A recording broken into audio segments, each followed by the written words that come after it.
Le point marché avec Nadine Trémolière, directeur de Primonial Portfolio Solutions. Nadine, bonjour. Bonjour Jean-François. Allez, on attaque, on fait ça depuis plusieurs mois, on attaque tout de suite avec le tableau sur les taux d'intérêt qui va amener ma première question. En fait, on va se focaliser sur deux lignes. C'est les Fed Funds et le taux de dépôt de la BCE.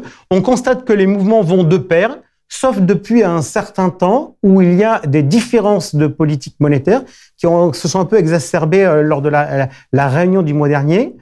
Comment il faut lire ça ? Déjà, il faut se rappeler que quelque part, la BCE, elle a commencé à resserrer ses conditions monétaires après la Fed, donc on est un petit peu en retard.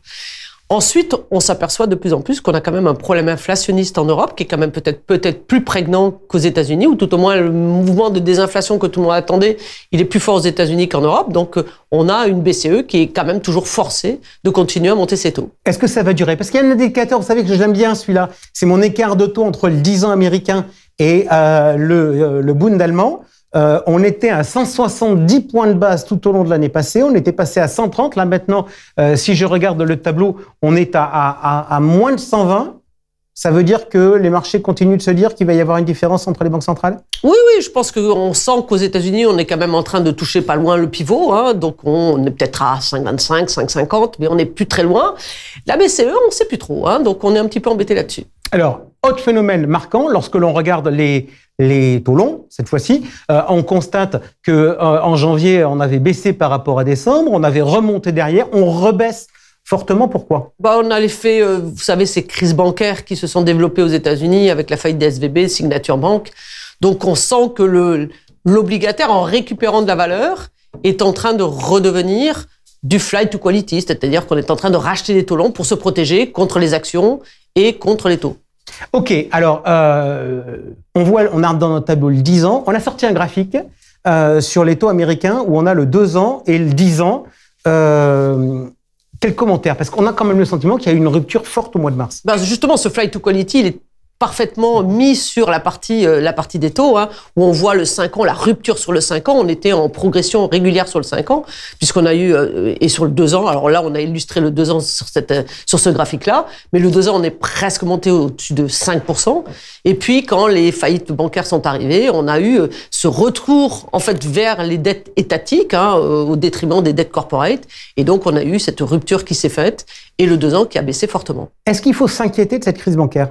Il faut toujours s'inquiéter des crises bancaires. On sait à quel point c'est quelque chose de, on va dire, de cercle un petit peu vicieux qui peut se mettre dans le marché. Je veux dire, toutes les informations sont connues. Après, on a l'impression quand même que la Fed a appris des années passées, notamment de la crise financière de 2008, ont su injecter de l'argent tout de suite, très rapidement, pour éviter justement cette contagion. Je vais reposer ma question d'un point de vue plus pratique, alors, puisque vous me répondez, entre guillemets, d'un point de vue systémique, donc il faut toujours naturellement s'inquiéter.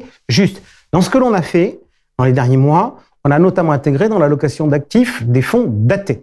Et on sait que les émetteurs bancaires sont très présents sur le marché obligataire. Donc, ma question, est-ce qu'on porte, à travers les fonds datés, un risque bancaire fort ?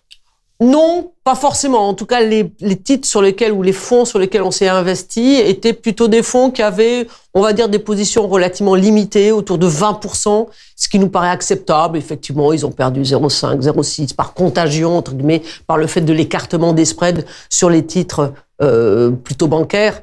Mais dans l'ensemble, on n'est pas du tout touché, non. Ok, on passe maintenant au tableau des actions. Et alors là, j'ai un peu tendance à dire que c'est une vidéo inversée. Autrement dit, ce qui était dans le rouge le mois dernier est dans le vert cette fois-ci, et vice-versa. Donc, c'est-à-dire, les gagnants du mois, c'est le monde, les États-Unis, la Chine. Oui, on a souvent ce phénomène qui se fait lorsqu'il y a du stress dans le marché. Le marché qui paraît le plus défensif, ce sont les États-Unis. On a eu ce stress bancaire qui est monté et malgré tout, les investisseurs ont plutôt tendance à repartir sur les États-Unis. Ensuite, on voit très bien que les États-Unis ont bénéficié largement de la baisse des taux. C'est ce qu'on a montré dans le graphique précédent. Et c'est un marché, on l'a signalé plusieurs fois, c'est un marché de croissance. Et donc, cette partie croissance a bénéficié de la baisse des taux, alors que l'Europe est considérée comme plus cyclique. Ok.